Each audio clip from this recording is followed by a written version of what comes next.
We're at war.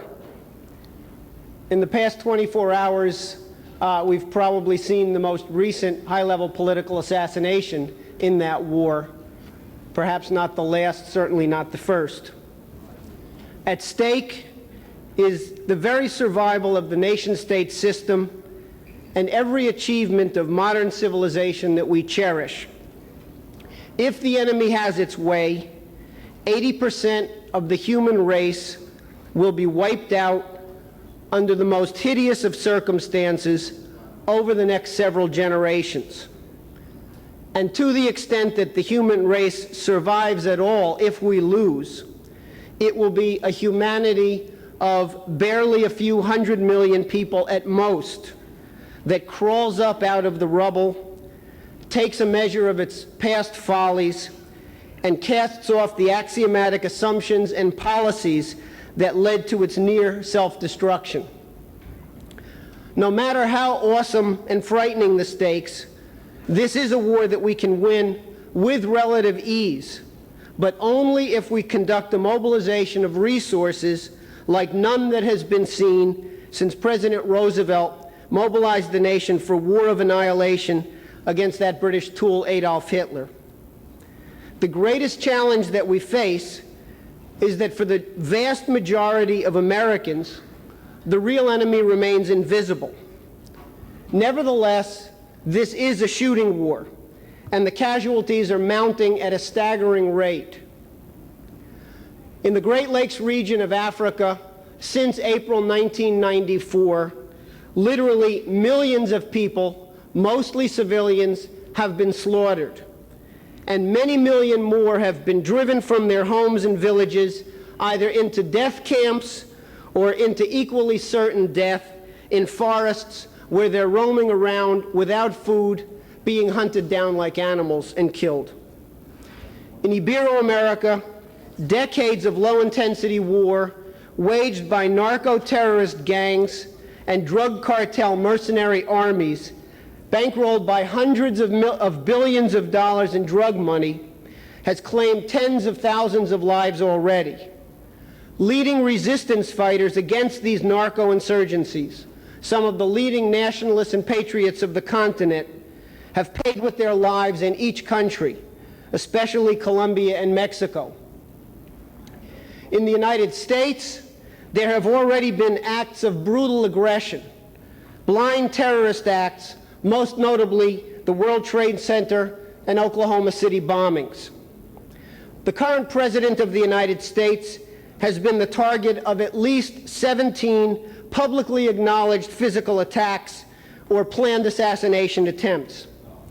At one point in 1994 and 1995, scarcely a week went by without either a shooting incident or a kamikaze plane crashing into the back lawn of the White House. Yet the enemy, through a billion-dollar propaganda effort, has brainwashed a large number of Americans into believing that the enemy lives in Washington at 1600 Pennsylvania Avenue, and that it's time to dismantle our cherished constitutional republic. We're not talking here about a fictional, futuristic scenario penned by H.G. Wells or Aldous Huxley. This is the world we live in today. And whether or not the majority of your friends and neighbors try to escape into the virtual reality of Hollywood, MTV, the 700 Club, the internet, drugs, or Armageddonism, the bullets, the real bullets, are continuing to fly. The enemy I am referring to has a command center. It's located in London. The enemy has a name, the British Empire. London today is the center of world terrorism.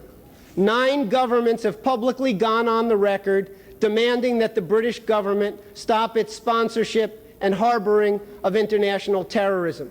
Yet nothing has been done about it, and you have not read a word about it in the American media. London is the headquarters of the $521 billion a year illegal drug business, which we long ago labeled Dope Incorporated. Despite this, most of your neighbors, and even some of you here in this room, scoff at the idea that the British Empire any longer exists except as a museum piece or a tourist attraction. Some of you who know better bow to pressure from your brainwashed friends and neighbors as the enemy marches on. Well, the good news is that we're going to take the next 2-3 hours today to help you solve at least some of the difficulties that you're having in mobilizing your friends and neighbors to this fight. We're going to examine in some depth the three faces of the British imperial enemy. And then my co-speakers are going to give you an in-depth picture of how that enemy is presently deployed against Africa, against Ibero-America, and against the United States. This is not to say that this enemy has abandoned Asia, is ignoring China. We're simply going to give you three examples that I think in rather graphic detail will make the case very clearly. First, we're going to look at the visible empire, the formal structure of the British monarchy and the British Commonwealth, which today occupies nearly 24% of the world's land area and controls over 29% of the entire world population, over 1.6 billion people. The British Commonwealth, as it's pleased to announce in its own propaganda, is the second largest world government agency today, second only to the United Nations, which it in fact dominates. It is also the fastest growing World Federalist organization in the world today. Secondly, we're going to delve deeper. We're going to explore the real seat of power, what we will refer to as the invisible empire. The invisible empire subsumes the monarchy and the Commonwealth. It also includes the Club of the Isles, which is the successor agency to the old British East India Company, which today controls the vast majority of the strategic raw material wealth, the financial structures, especially the offshore illegal financial structures, and the food supplies of this planet. Two Club of the Isles corporations alone, Rio Tinto and Anglo-American, as of 1996, owned 48% of the world's diamond supply, 25% of the world's gold supply, 45% of the platinum, 10% of the iron ore, and 12% of the copper reserves. And in the past year, they have been on a buying and stealing binge unprecedented in history. So these figures themselves are now highly understated. The club deploys armies of mercenaries, private death squads, to defend their so-called commercial interests. In some parts of the world, these private bands of modern-day pirates and hired guns outnumber and outgun the armed forces of the nations that they've invaded. In Africa today, the Club of the Isles raw material cartels are moving in a replay of the British East India Company's conquest of India to wipe out whole nation states off of the map and replace them with commercial administrations secured by private armies made up of so-called retired commandos from Britain, South Africa, Rhodesia, Australia, and sadly in some cases from the United States, recruited from retirees in our own military. The Club of the Isles is made up of 3,000 to 5,000 oligarchs, members of the families, a collection of landed and now predominantly financial oligarchical bloodlines that in some instances trace their lineage back to the serene Republic of Venice and even to the Imperial Roman Empire. They are integral to the visible empire. They form an interlocking directorate of corporations, banks, think tanks, tax-exempt fondi, intelligence services, the entire leadership of the environmental organizations worldwide, and other semi-official and official agencies of the British Crown. This is the power behind the throne. The Queen, with all of her prerogative powers, in effect, serves at the pleasure of the invisible empire, this club apparatus, the financial oligarchy. In recent years, as the House of Windsor degenerated into the world's most notorious dysfunctional family and became the brunt of worldwide soap opera media coverage, some factions of the Club of the Isles contemplated the overthrow of the Merry Windsors. It's not the first time that the financial oligarchy in London has contemplated regicide. For the time being, at least, they've decided not to go in that direction. For the time being, the formal structures of the empire are very much to their choosing, and instead they effected a soap opera shift of a different kind. They dumped the pathetic John Major and replaced him with Tony Blair in order to give the soap opera fans something to really cry about. The third phase of this British Imperium is what we call the empire of the mind. This is the most deceptive and, in a sense, the most powerful weapon in the British arsenal. Most of the so-called real feelings, their underlying axioms and values that most people share today, are shaped by a psychological warfare machine headquartered in London. It's the most powerful and efficient propaganda ministry the world has ever seen. Its mission, first and foremost, to destroy the most fundamental idea of Platonic Christian civilization, that man is in the living image of God. Secondly, to achieve that through the spread of cultural pessimism, through drugs, through the fostering of irrationalist cults, and through terrorism aimed at producing mass shock trauma.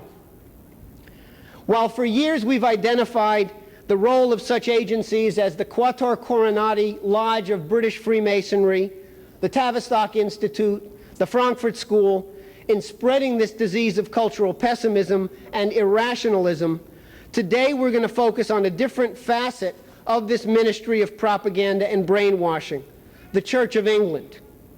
We will discover in the concluding presentation of this panel that the Church of England spawned irrationalist movements like British Israelism and Gaiaism are thriving in the heartland of the United States side by side.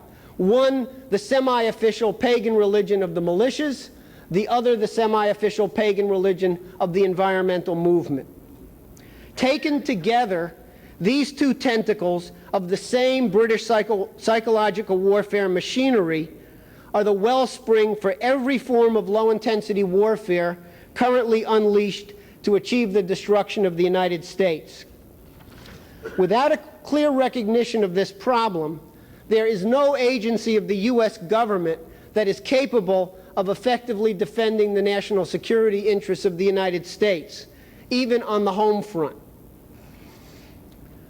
So having given you a brief outline of what we're going to be covering over the next several hours, let's take up the first of the three faces of the British Imperium today, the visible empire, the formal structure of the British Crown today. The British Empire has no written constitution. It is an oligarchy, pure and simple, modeled explicitly on the Venetian Doge system. The British monarch is at once the head of the Church of England, the commander-in-chief of the armed forces, and the head of the Commonwealth. She rules through a series of prerogative powers. She alone has the authority to declare war. She alone appoints all of the military commanders and officers of land, sea, and air. The Queen can dissolve Parliament without cause and can similarly dismiss the Prime Minister on a moment's notice. She appoints all judges and magistrates. She appoints the Archbishop of Canterbury and all of the senior bishops of the Church of England. The Queen can initiate criminal proceedings, and she alone can issue a pardon. The principal instrument for this unchecked concentration of power is the Privy Council, a body of approximately 400 prominent individuals appointed for life by the monarch. The term privy refers to the royal potty, the royal commode, and is a reference to the fact that in earlier periods there were only a very small select number of key advisors who were allowed into the inner sanctums of the monarch. So perhaps we ought to use some sanitary measures and flush the whole thing down the drain. The Privy Council consists of the leading members of the royal family, the Archbishop of Canterbury, other leading members of the Anglican Communion, peers from the House of Lords, the Prime Minister, the Law Lords, all cabinet officers, leaders of the loyal opposition in Parliament, and prominent individuals from the City of London. In other words, the leading representatives of the commercial interests that we've labeled the Club of the Isles. 4 out of 5 members of the House of Lords are hereditary lords. They inherited their positions. So in recent years, with the baby boomer generation coming into power, you've got a phenomenon of many members of the House of Lords coming forward to advocate legalization of drugs, and they themselves are notorious drug addicts. Since the Judicial Committee Act of 1833, the Judicial Committee of the Privy Council, an even smaller body, again handpicked by the monarch, has functioned as a secret Supreme Court for the entire empire, the ultimate court of appeals. Rulings of this court are not made public, but are submitted in the form of advice to Her Majesty. To this day, most member countries of the British Commonwealth accept voluntarily the Judicial Committee of the Privy Council as their own Supreme Courts of last resort. Now, the Queen today is the sovereign of 16 countries and 21 dependent territories, including the United Kingdom, Canada, Australia, New Zealand.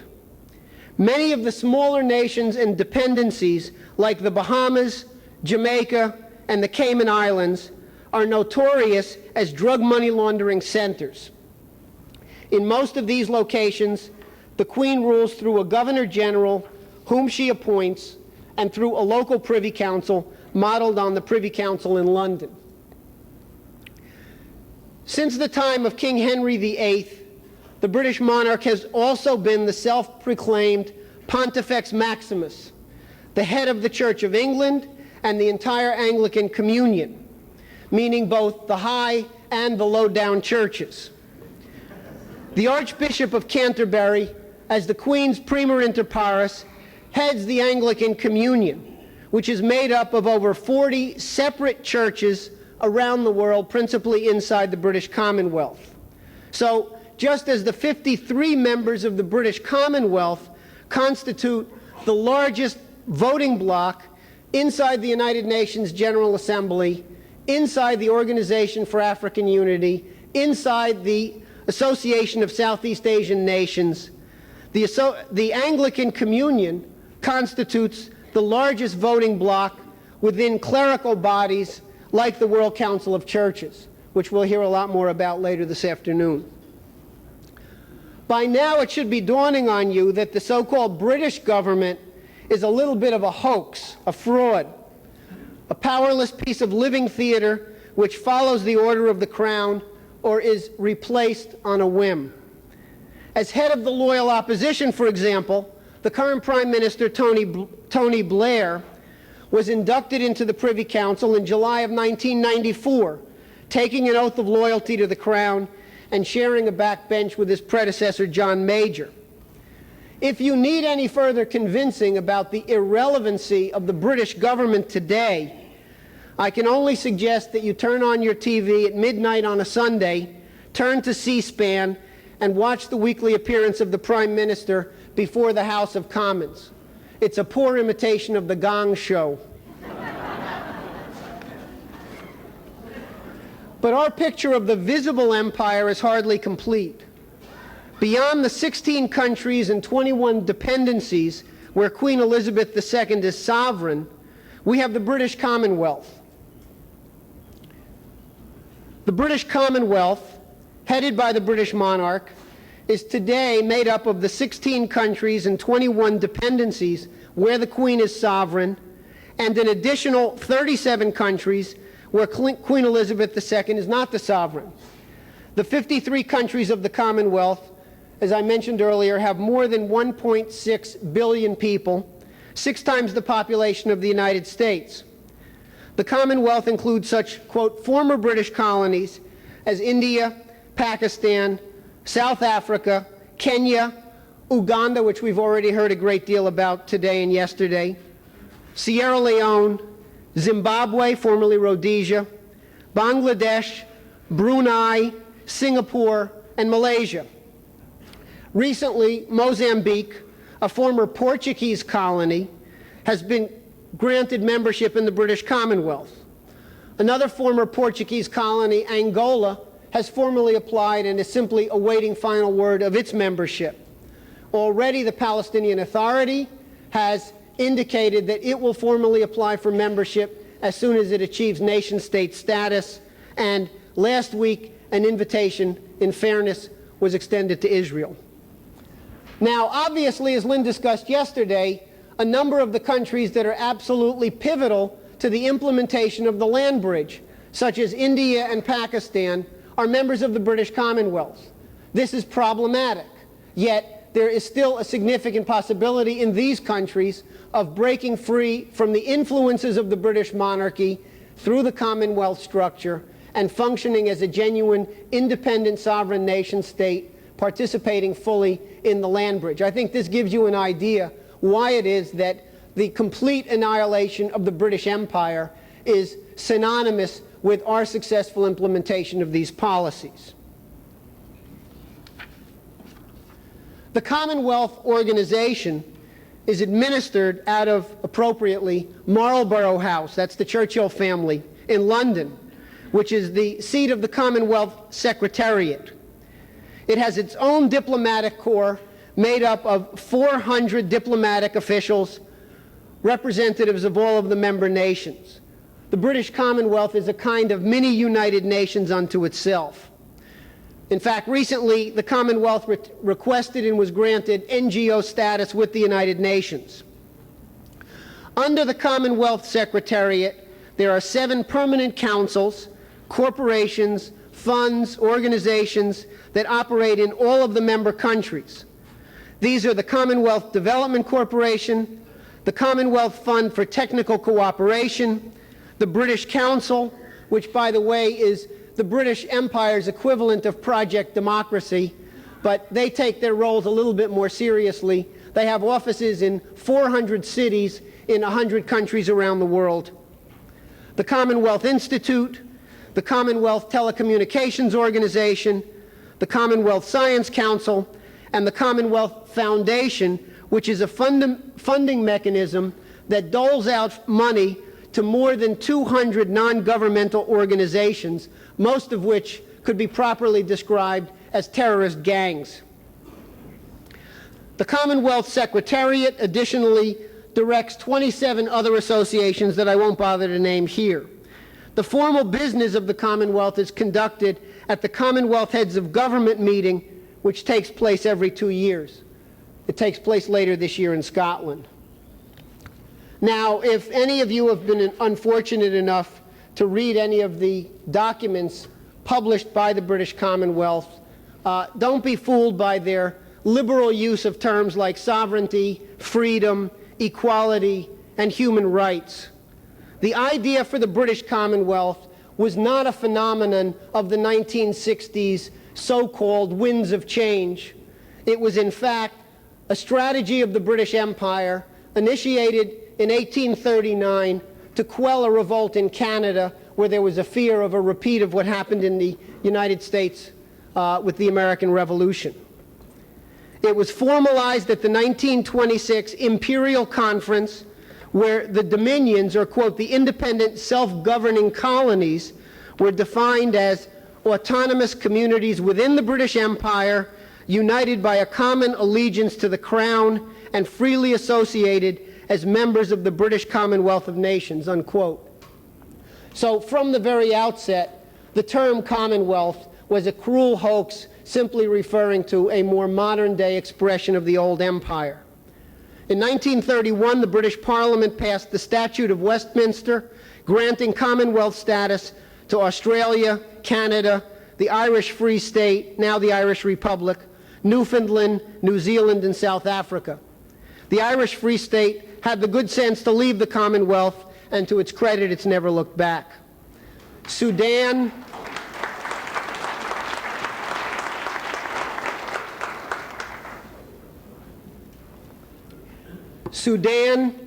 Yemen, Iraq, and Egypt are other countries that escaped the British yoke after suffering under colonial rule. Now, to secure continued domination over its vast colonial sphere, and to ensure that the ideas of the American Revolution were never allowed to spread to any other part of the British realm, the monarchy during the 19th century established two agencies, Crown Agents for the colonies and the Corps of Commissionaires. Crown Agents was founded in 1833 as an emanation of the Crown, apparently another reference to the Royal Commode, to administer the empire. From its founding through to 1996, when it was officially privatized, if you believe that, Crown Agents served as the arms brokers, the quartermasters, the paymasters, the private bankers for all of the British colonies. At a certain point in the 19th century, that numbered over 300 separate entities. They printed the coins, they purchased the weapons, they paid the colonial soldiers, they ran the customs houses, they secured the borders, they ran a worldwide commercial shipping fleet, and managed the private real estate portfolios of the leading figures within the empire. The transition from empire to Commonwealth has had virtually no impact on the functioning of Crown Agents. To this day, as the privatized Crown Agents for Overseas Government and Administration, LTD, they serve as the agents for 150 governments and organizations. They manage the entire customs service and borders of Mozambique. Through a contract with the United Nations, they're in charge of all of the reconstruction procurement for Bosnia. So if anybody has any questions as to why nothing has happened, ask Crown Agents. Through another UN contract, they feed all of the blue-helmeted peacekeepers in Angola and Bosnia. They administer $3 billion worth of projects, maintain a $1 billion asset management portfolio, and frankly, things would have been a lot more prosperous for Crown Agents had they not run into a bit of trouble in the mid-1970s, when their speculation in the London commercial real estate markets blew up one of the first big secondary market bubbles and nearly bankrupted them. Fortunately, as an emanation of the Crown, the Exchequer bailed them out in full, a decade before the S&L bailouts here in the United States. The scandal also proved to be embarrassing in another way because it turned out that one of the business partners of Crown Agents in these various real estate deals and other criminal enterprises was none other than Meyer Lansky. So if anybody has any questions about the relationship between organized crime and the British Crown, this should give a bit of an indication of the answer. Now, in its new private incarnation, Crown Agents is just as filthy as it was during the colonial period. All of the stock in the company is held by the Crown Agents Foundation, which is not surprisingly headed up by a Knight Grand Cross of the British Empire, a high-ranking member of one of the chivalric orders appointed by the Queen. The corporate members of the foundation are from the top echelons of the Privy Council and the Club of the Isles, including representatives of Barclays Bank, Standard & Chartered Bank, Unilever, which is an Anglo-Dutch joint venture, Tate & Lyle, the British Sugar Cartel, and the Royal Commonwealth Society, and Christian Aid, which is the official charity organization representing 40 British and Irish churches. Dennis will have some things to say about that organization later this afternoon. Transparency International, a non-government organization founded by the British royal consort Prince Philip to, quote, combat government corruption, if you can believe that, holds a seat on the board of Crown Agents Foundation and in turn the managing director of Crown Agents, P.F. Berry, is on the advisory board of Transparency International. It's all very incestuous. The other Crown emanation launched during the 19th century was the Corps of Commissionaires, which to this day serves as the central hiring hall and coordinating agency for all, quote, retired British commandos, SAS members, soldiers, police, etc. The Corps was founded in 1859, ostensibly to provide jobs for British soldiers demobilized at the end of the Crimean War. Initially, these former military men were hired as uniformed security guards at all of the prominent institutions of the City of London. But soon, Corps of Commissionaires were set up in Australia, Canada, East Africa, New Zealand, and South Africa to service a very large number of British military personnel who had been relocated to the colonies as guarantors of London's permanent control. Today, the Canadian Corps of Commissionaires maintains a standing force of 13,000 retired military and police officials. In comparison, the entire Canadian Armed Force, which plays a prominent role in every United Nations Blue Helmet peacekeeping mission around the world, only has 20,000 soldiers.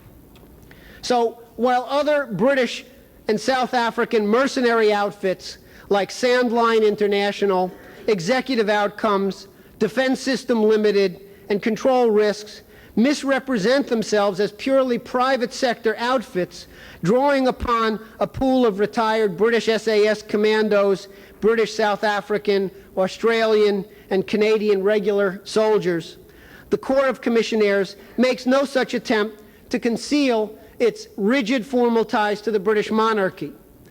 A spokesman at Buckingham Palace confirmed that Queen Elizabeth, who is officially listed as the chief patron and the honorary chair of the Corps of Commissionaires for Britain, Canada, and Australia, serves in those capacities as part of her official duties as Commander-in-Chief of the Armed Forces. So the idea that any of these companies are private in the sense that people here in the United States think about the, quote, private sector is a complete hoax. The Corps of Commissionaires maintains the central roster of all British former servicemen, which is the labor pool which all of these other companies employ. So Crown Agency and the British Crown are the world's largest mercenary organization. This brings us to the invisible empire, which we've already identified with the Club of the Isles, the modern-day reincarnation of the old British East India Company. The only thing that differentiates the present-day club from the East India Company is the fact that the company, like Crown Agents and Corps of Commissionaires, was a Crown emanation, which was first granted a royal charter, which is to say a monopoly, by Queen Elizabeth I on New Year's Day in the year 1600. But in methodology, and in the body count of the genocide carried out by this apparatus, the current Club of the Isles and the former British East India Company are indistinguishable. Just consider a little bit of the history of the company. During the first 20 years of the East India Company's rule over Bengal in the Indian subcontinent, according to its own official accounts, 10 million Indians died either of starvation or in battle against this British occupation, and the vast majority died of starvation. Though ostensibly a purely commercial venture representing the interests of a joint stock company of nominally private investors, the East India Company had its own army, which was larger, better armed, better paid, and better trained than the British colonial army. Its principal commercial venture at its peak of power was the production of opium, which it imposed on the population of China under force of arms, with the full backing of the Crown. The history of 2 opium wars in the 19th century attests to the intimate relationship between the company and the Crown. And the same exact thing can be said for today's opium war, which is being directed by the Club of the Isles and the British Crown against the United States and every other nation state on the face of the planet. So it is now perfectly appropriate for us to say, yes, indeed, the Queen of England is the world's biggest dope pusher.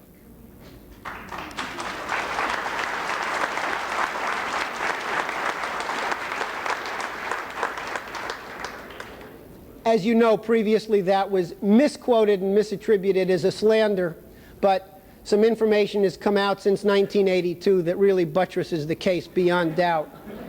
Not the least of which is the records of the royal apothecary during the period of Queen Victoria, who spent the last 20 years of her reign in psychedelic splendor on opium and cocaine at Balmoral Castle. Now, the company, in the tradition of Venice, was administered by a three-man secret committee, which represented the major financier oligarchy interests of the City of London. During most of the 18th and first half of the 19th century, this was the House of Baring. The British East India Company also established its own college called Haileybury College, whose influence today is as profound and dominant as it was at the peak of the British East India Company in the 19th century. Who were the leading faculty of Haileybury College? Let's start out with Parson Thomas Malthus, the plagiarizer of the Venetian Gian Maria Ortez, who is today the godfather of the genocide lobby, the so-called zero population growth lobby. Adam Smith, whose Wealth of Nations was merely an apologia, a propaganda tract for the unchallenged power of the invisible hand of the British cartels, was also a leading member of the faculty of the East India Company College. Jeremy Bentham, the usurer and pedophile who attempted to reduce all human thought to the animal desire to seek pleasure and avoid pain, was another leading figure of the Haileybury College apparatus. And Bentham, as the chief agent of the chairman of the secret committee of the East India Company at the end of the 18th century, Lord Shelburne, trained another leading East India Company propagandist, James Mill, whose 7-volume History of India was a recipe book for fostering syncretic irrationalist cults in India to control the population. James Mill's son, John Stuart Mill, who was the tutor of the evil Lord Bertrand Russell, followed his father also into prominence at Haileybury College. So step back a second and look at the curriculum in the economics departments, in the sociology departments, in the psychology departments, and in the political science departments of every university here in the United States and in most countries around the world today, and you will find that the curriculum was written by the British East India Company, and to this day it goes unchallenged. Now, were the Club of the Isles to publish its own annual report, which, needless to say, they don't do, they would have identified Prince Philip as the Chief Operations Officer. In 1994, we at EIR took the liberty of publishing the annual report for them. Prince Philip is most well known as the founder and chief propagandist for the death lobby, otherwise known as the World Wildlife Fund or the Worldwide Fund for Nature, and as a prominent advocate of the reduction of the human population by 80% over the next several generations.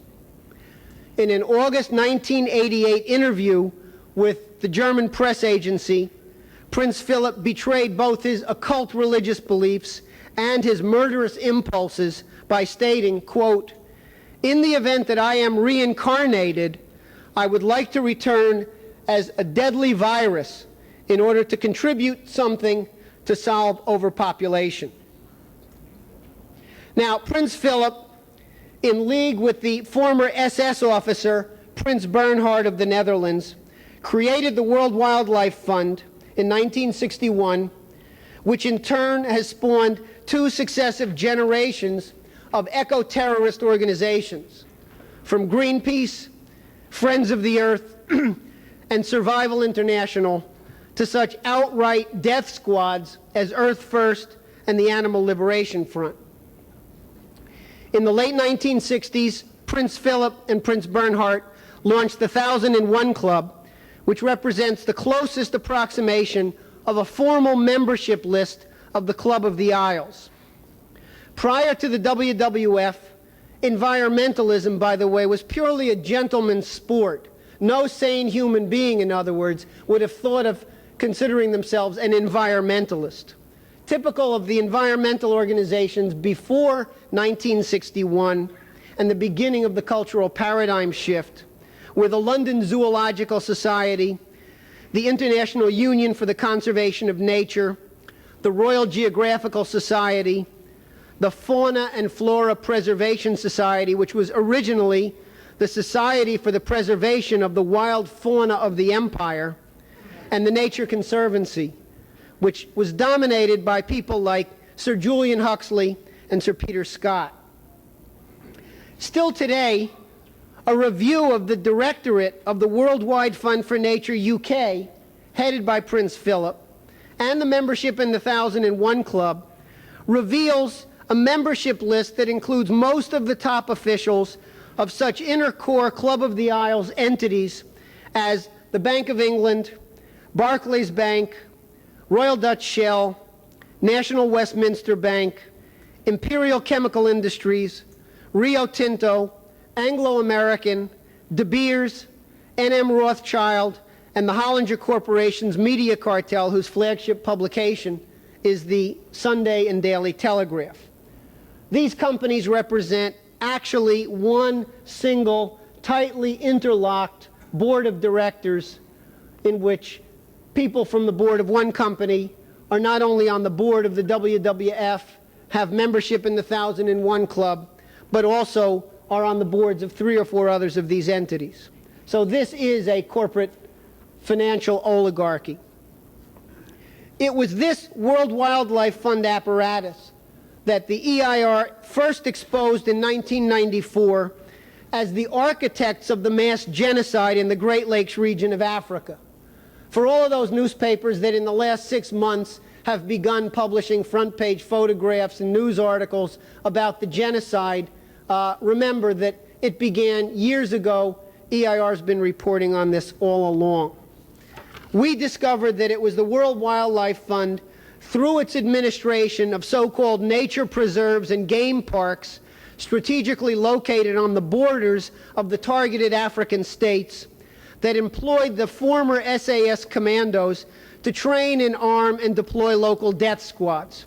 Through officially sponsored WWF programs like Operation Lock, SAS men were deployed to assassinate political leaders and foment out-of-control civil war and ethnic cleansing.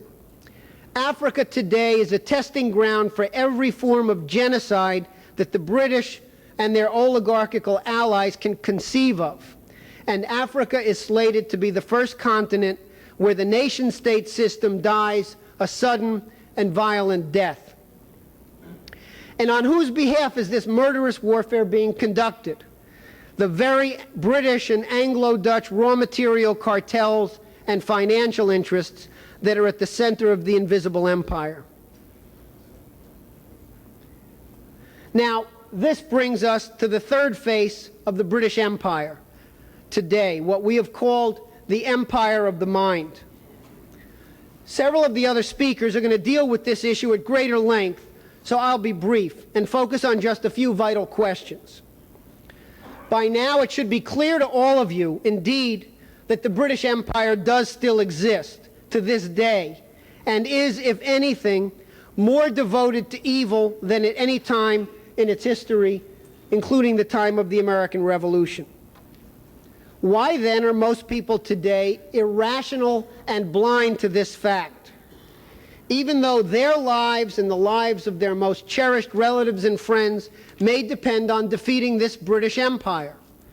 There's only one answer to that question. Most people have been brainwashed into accepting irrational ideas that would have never been acceptable 30 years ago. The brainwashing process that I'm referring to is subtle.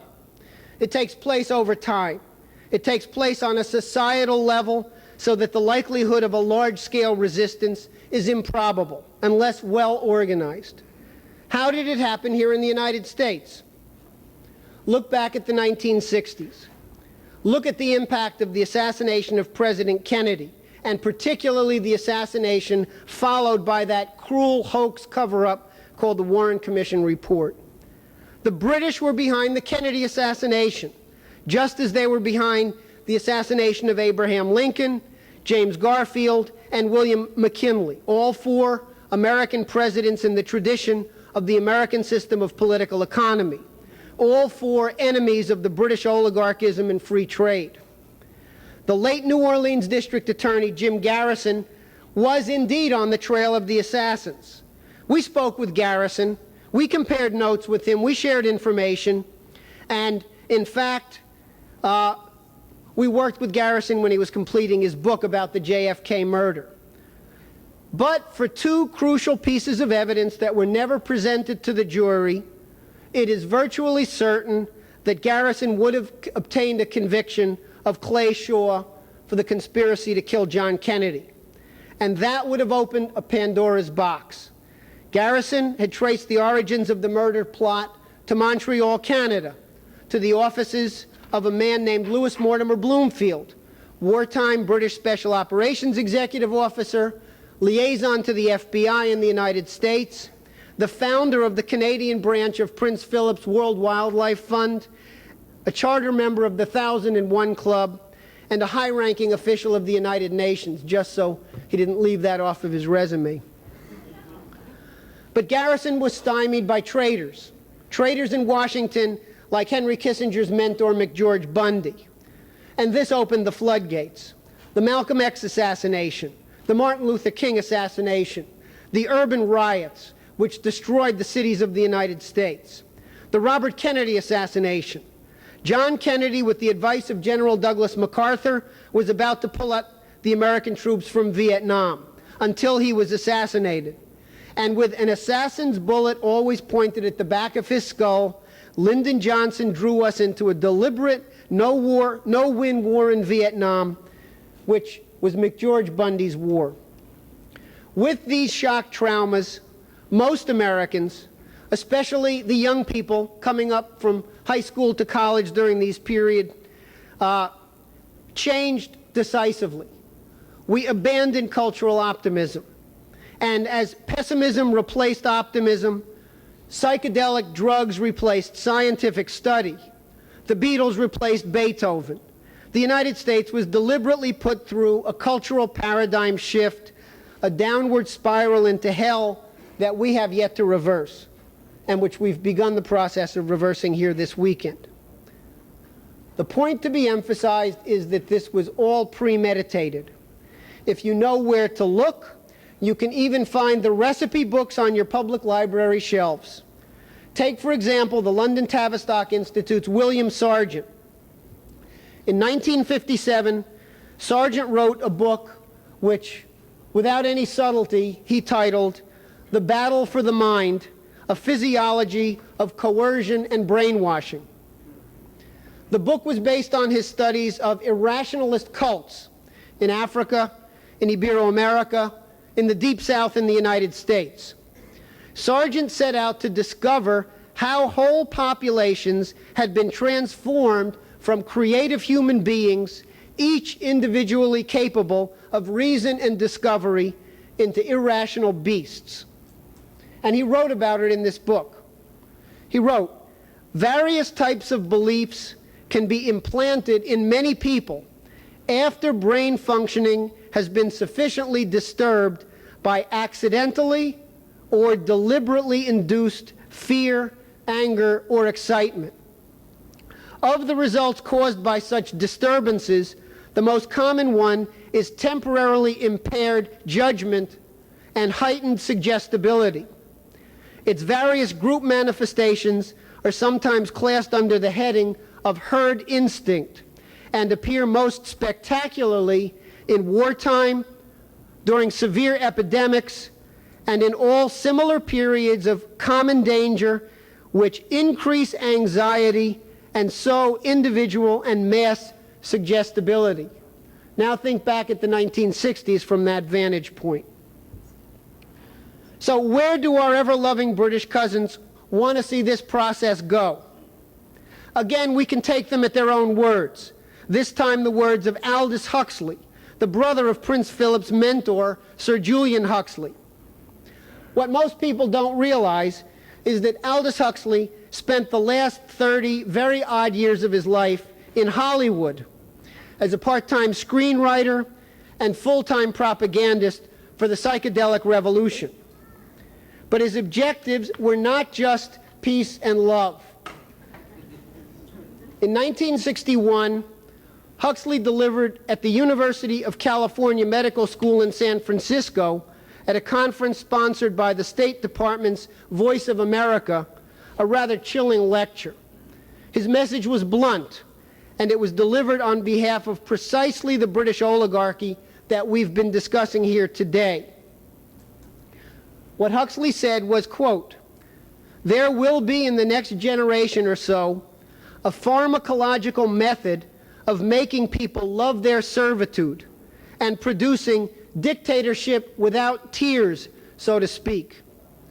Producing a kind of painless concentration camp for entire societies so that people will in fact have their liberties taken away from them, but will rather enjoy it because they will be distracted from any desire to rebel by propaganda or brainwashing enhanced by pharmacological methods." And this seems to be the final revolution.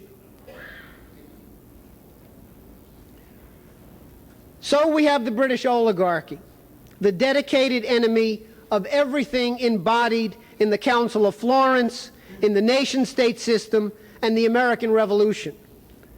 Our British enemy is engaged in endgame maneuvers while the majority of our troops, sadly, are still sleeping in the barracks. Since the 1989 fall of the Berlin Wall and the collapse of communism, the British oligarchy has concluded that they no longer have to tolerate the existence of the nation-state system whatsoever. This process, as Lynn indicated yesterday, began with the cultural paradigm shift in the mid-1960s, but there was a major escalation beginning in 1989. During much of the 20th century, despite the fact that leading spokesmen for the British Empire, like H.G. Wells and Bertrand Russell, preached world government and world oligarchism, the leading figures in the Club of the Isles and their fellow travelers in Europe and America realized that they could not yet move to totally dismantle the nation-state system so long as there was a potential for the eruption of wars of annihilation, which would require the marshaling of material resources that the oligarchy is incapable of accomplishing on its own. Even during the Cold War, the Wellesian doctrine of mutually assured destruction, MAD, first spelled out by Wells's protege Leo Szilard, was no guarantee that a superpower conflict was impossible. President Reagan, in adopting Lyndon LaRouche's Strategic Defense Initiative, overturned MAD and demonstrated that point directly. Now, however, the British are convinced that the nation-state system, at least for the time being, can and must be targeted for extinction. 500 years of unsettled coexistence and warfare between republicanism and oligarchism is now being fought out. The idea that the fall of the Soviet Union meant the possibility of what George Bush fondly referred to as the New World Order was a preposterous hoax. Typically, George Bush had it all wrong. The British oligarchy seized upon the collapse of the Soviet Empire to launch a new world disorder, using low-intensity warfare methods to eradicate the nation system everywhere. That's the bad news. The good news is that we have certain decisive advantages in this showdown if we seize the moment and do the right thing. First of all, It's their system that's crumbling. We're in the onset of the greatest cultural, monetary, and financial collapse in modern history. It is not just the financial bubble that's going to explode.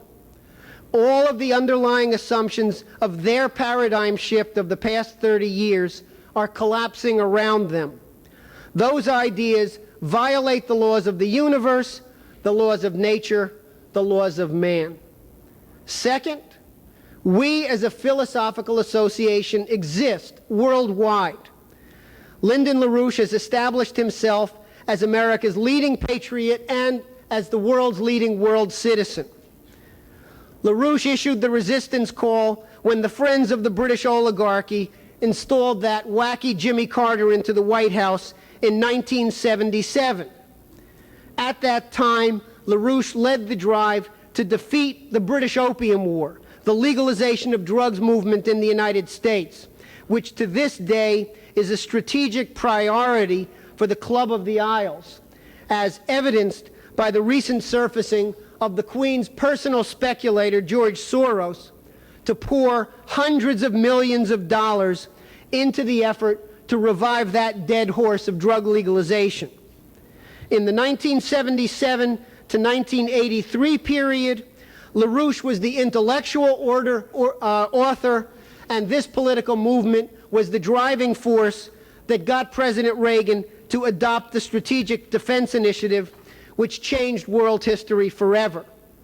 This demonstrated the war-winning capability of our philosophical association worldwide. And it's on the shoulders of those accomplishments today that Lyndon LaRouche is leading the drive to convene the new Bretton Woods Conference, to roll back the New Age, to roll back the post-industrial paradigm, and complete the unfinished work of the Council of Florence and our own American founding fathers.